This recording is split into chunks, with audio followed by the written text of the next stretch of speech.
Olá, boa noite. Que bom estarmos juntos, reunidos novamente, para uma palestra online na nossa Casa Espírita Aprendizes do Evangelho. Sejamos todos unidos na paz, no amor do Mestre Jesus e recebamos todas as bênçãos da espiritualidade amiga, trabalhadora da nossa casa. Esse mês de março, agora 2022, estamos completando 2 anos em que as portas físicas do Aprendizes do Evangelho foram fechadas para os trabalhos públicos devido à pandemia do Covid-19.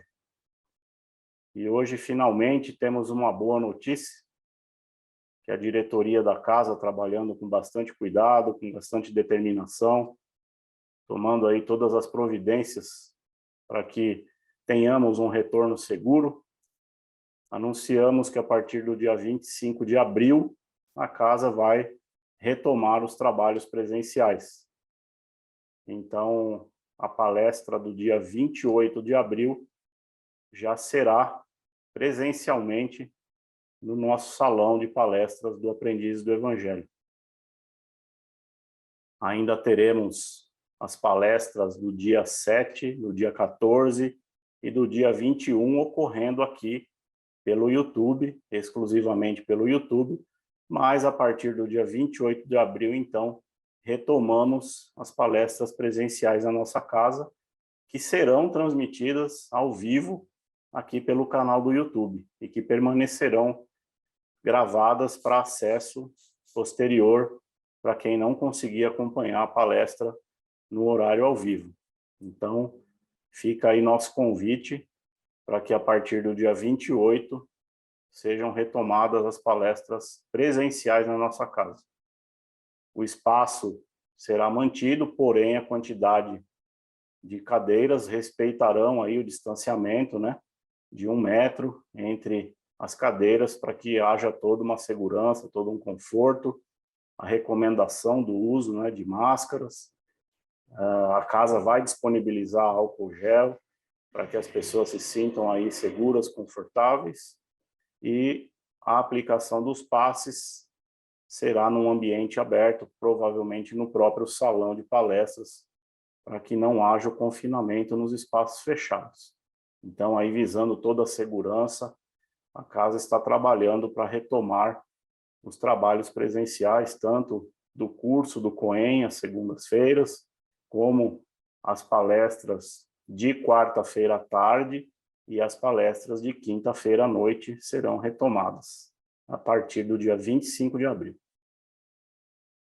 Hoje eu vou ficar aqui, vou conversar com vocês, dando continuidade ao capítulo 17 do Evangelho segundo o Espiritismo, e nós vamos abordar as instruções dos Espíritos, né? Vamos falar aí sobre o dever e a virtude, dando introdução aí a esse ponto bastante importante do capítulo 17 do Evangelho, né? O capítulo tratou lá desde o início, né, do homem de bem, né, do bom espírito. Então, continuamos falando sobre isso, e é sobre o dever que falaremos agora. Não foge a ser um bom espírito, a cumprir com os seus deveres, né? O dever é a obrigação moral da criatura para consigo mesma, primeiro, e depois para com os outros. Quando a gente fala em obrigação, né, já vem aquela coisa do, eu vou ser obrigado a fazer alguma coisa, eu sou obrigado, né? Hoje em dia, principalmente, as novas gerações, né, não querem se obrigar a muitas coisas, querem ter a liberdade de fazer aquilo, né, que desejam, que querem. E quando a gente fala em obrigação, já vem toda uma carga de sentimentos aí, né? Por quê? Porque fere, em teoria, o livre-arbítrio. Quando a gente é obrigado a fazer alguma coisa, estaria, de certa forma, ferindo o nosso livre-arbítrio, né? E, na verdade, não é isso, porque a gente continua tendo o livre-arbítrio de fazer o que queremos ou não, porém, essa obrigação moral, ela requer uma disciplina, né? Nós vamos falar sobre virtudes daqui a pouco, e uma das grandes virtudes é a disciplina, porque é através dessa virtude que a gente consegue atingir as outras, né? E quando a gente presta uma obediência digna, não uma obediência que nos extraia, que nos subtraia, que nos diminua, respeitando hierarquias, respeitando níveis, né, hierárquicos que são colocados, essa obediência ela ocorre de uma forma muito tranquila, né? Não precisamos nos submeter, e sim precisamos entender que existem questões que precisam ser respeitadas. Não diminui ninguém respeitar hierarquias e respeitar obrigações que são impostas. Por quê? Porque o dever é a lei da vida. Quando a gente fala em lei, nós somos sempre submetidos às leis, né? Então, quais são as principais leis a que nós nos submetemos? As leis dos homens e as leis de Deus.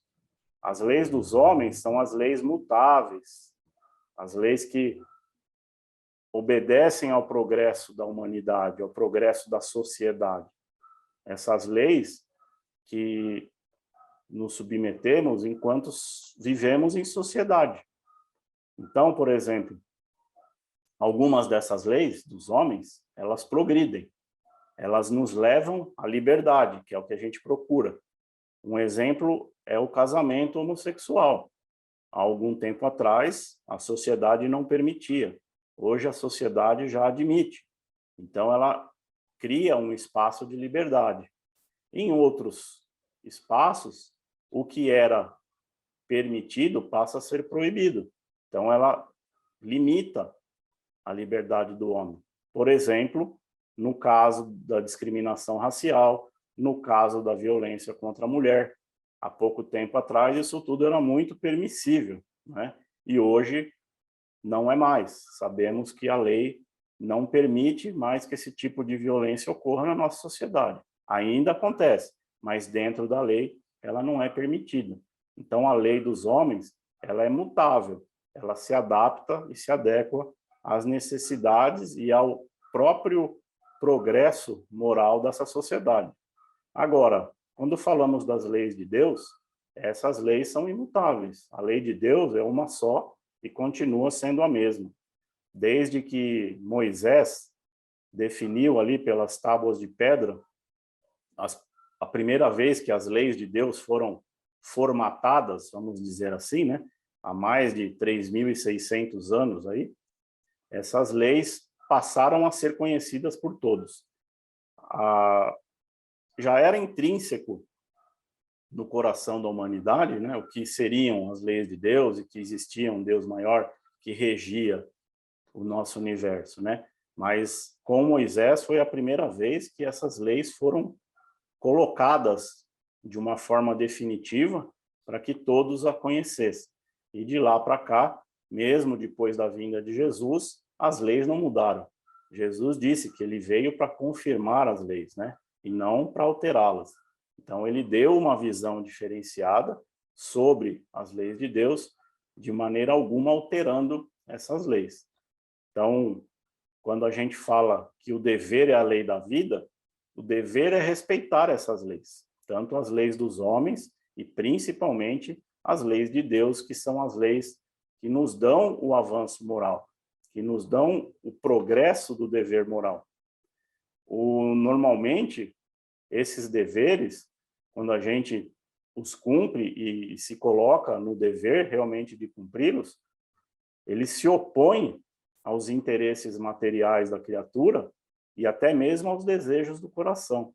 Esses interesses materiais que a gente sempre coloca muitas vezes como prioridade nas nossas vidas, né, são as fantasias, né, são os ideais que nós nos colocamos porque vivemos numa sociedade extremamente capitalista. Somos bombardeados por interesses fantasiosos, né? Fazer aquela viagem dos sonhos para Disney, comprar um bem, né? Adquirir o carro mais novo que tem aí no mercado, de comprar aquela casa, aquele apartamento na praia, né? Somos bombardeados por sonhos, por fantasias, né, do que seria a felicidade. E os desejos do coração são aqueles que são dominados pela paixão e não pelo amor verdadeiro. Então, se coloque aqui muito bem essa diferença, né, entre paixão e amor. Uma é levada pelos momentos, pelos desejos carnais, né, pelas imposições sociais, e o outro é aquele que vem do fundo do coração, que é programado até na nossa reencarnação antes de entrarmos aqui neste planeta. Então, temos que cuidar desse dever moral. A pessoa, quando deseja muito fazer algo, é levada pelo impulso, né? Se sente intimamente, muitas vezes, que não deve fazer aquilo. Às vezes, nós somos levados por um impulso abrupto de realizar um tipo de ação, né? De fazer alguma coisa, mas lá no fundo a gente sabe que não deve fazer. Né? Esse desejo do consumismo, passamos aí na frente de uma loja, vemos logo um acessório, uma roupa, alguma coisa que nos chama muito a atenção, às vezes até fora do nosso poder aquisitivo naquele momento, e desenfreadamente desejamos adquirir aquilo. E aí, num momento, a gente para e pensa, não vou gastar esse dinheiro agora porque eu tenho uma dívida a ser paga com uma pessoa, com um familiar, eu não vou queimar esse dinheiro aqui agora e sim vou pagar a minha dívida, né? Esse é o nosso dever moral, cumprir com as nossas obrigações e não sermos levados aí pelo momento, né? Pelo aquele desenfreio do momento. Muitas vezes também acontece o contrário. A gente quer fugir de uma situação, né? Alguma desavença, alguma questão que é colocada até mesmo dentro da família, dentro do ambiente de trabalho, de amigos, de vizinhança, né? E não sentimos a confiança de sairmos daquele ambiente, daquela discussão. E sim somos levados a participar daquilo. Por quê? Porque temos algo a acrescentar. De repente somos nós que vamos levar a paz para aquele ambiente, vamos terminar com aquela discussão e vamos fazer com que algum dos lados, né, daquela desavença acabe entendendo o ponto de vista do outro, né? Então, temos a opção de sermos mediadores, de levarmos algo de positivo quando esse tipo de discussão se coloca.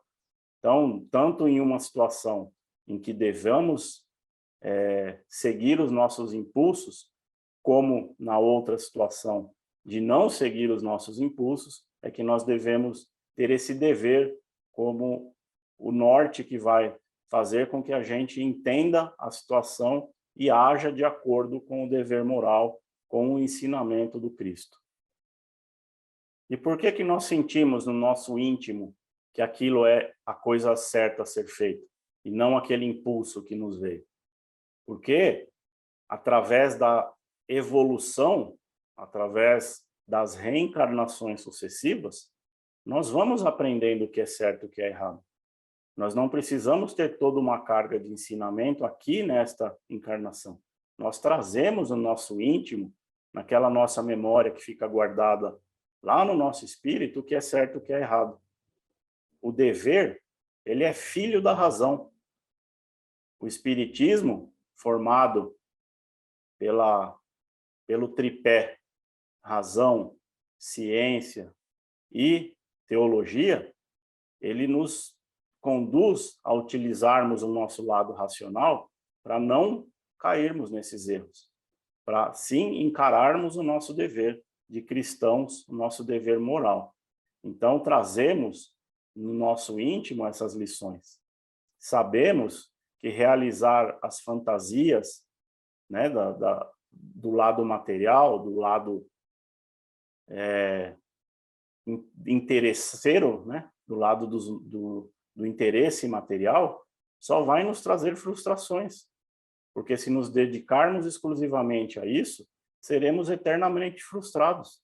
Hoje, nós podemos ir e comprar aquele objeto que nos chamou a atenção, amanhã nós podemos fazer a nossa viagem para Disney, depois nós vamos comprar aquela casa na praia, mas nunca vamos estar satisfeitos, sempre vamos querer mais, né? Então, é uma busca incessante pelas coisas materiais e o coração está vazio, e nosso progresso moral está vazio.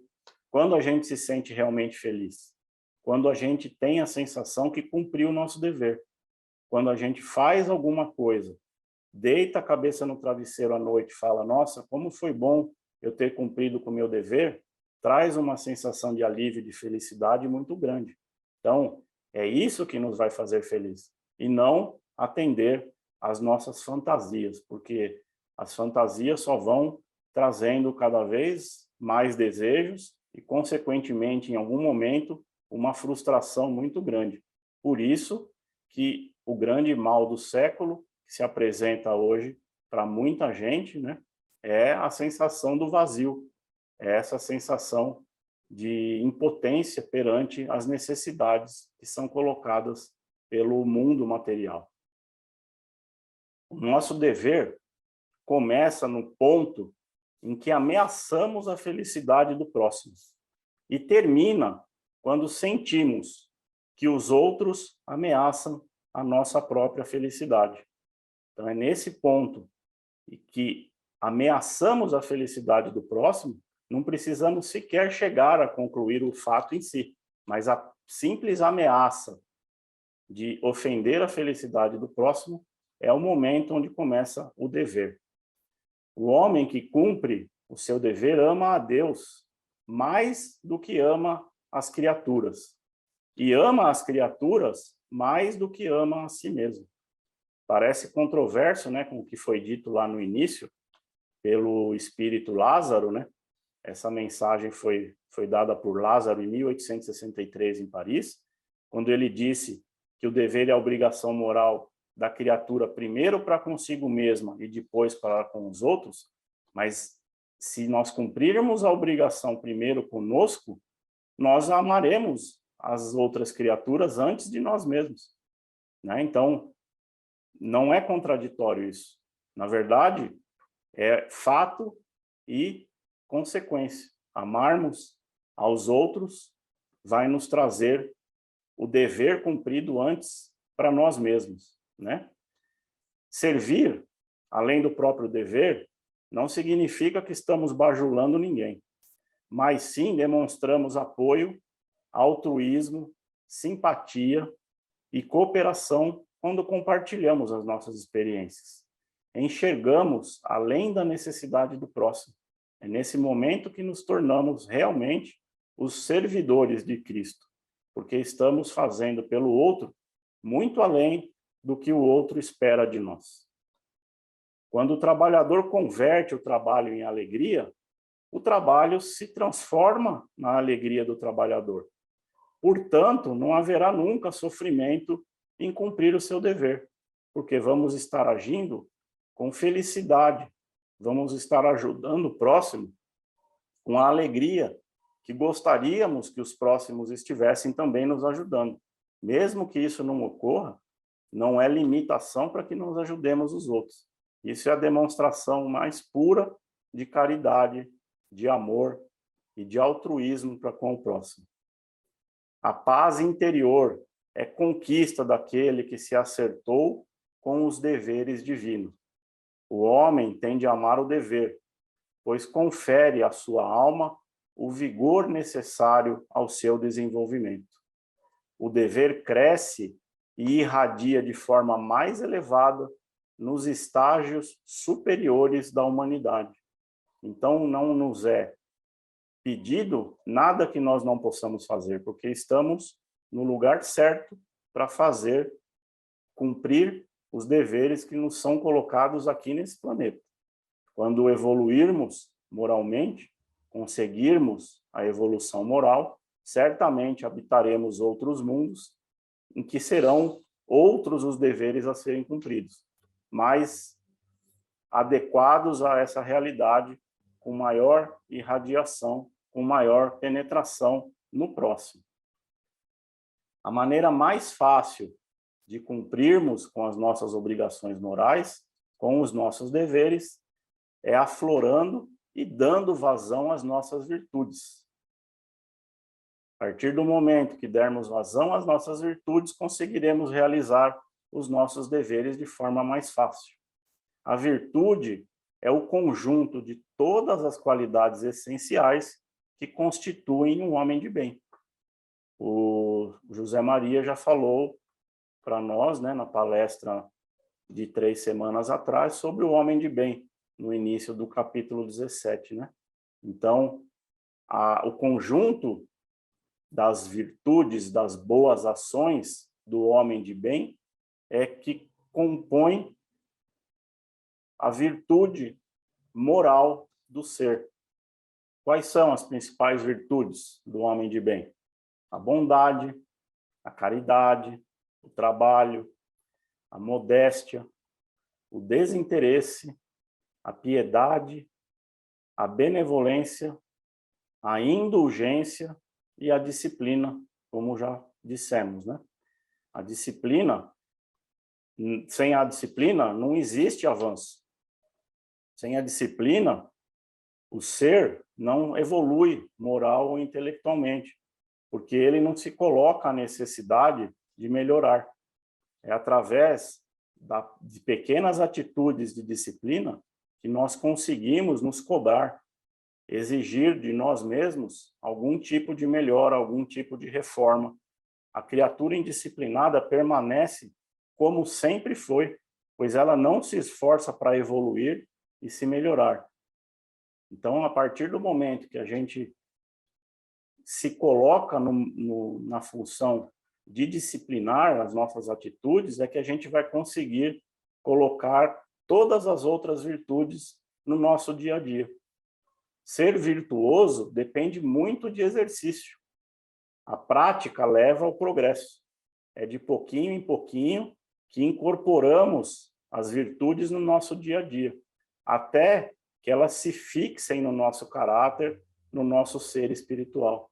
É através da prática, um pouquinho por dia, que nós vamos conseguir nos tornarmos virtuosos.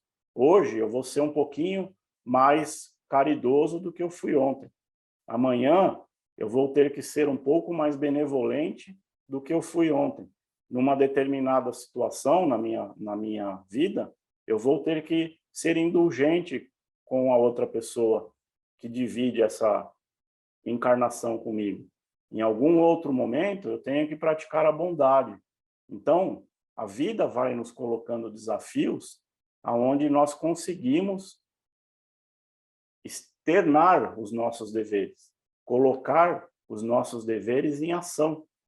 Por isso que não devemos reclamar das coisas que acontecem na nossa vida, principalmente quando são coisas más, coisas ruins, que nós acreditamos que são ruins, porque são elas que vão nos permitir exercitar as nossas virtudes, vão permitir que coloquemos os nossos deveres em prática.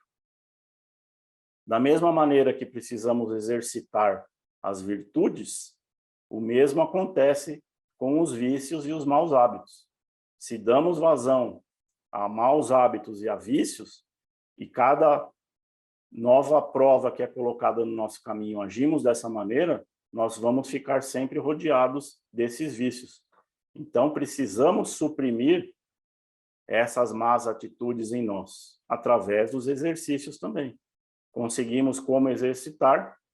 Disciplina. Todas as vezes que nos pegamos falando mal de outra pessoa, temos que ter a disciplina. Vou trocar esta má atitude por 2 boas atitudes. Então, se nós temos essa disciplina e conseguimos perceber que estamos cometendo falhas, cometendo enganos, vícios, né? Temos que trocar esses vícios por boas atitudes. Exercício. A virtude depende de exercício, assim como a supressão dos maus hábitos também depende de autoanálise e exercício.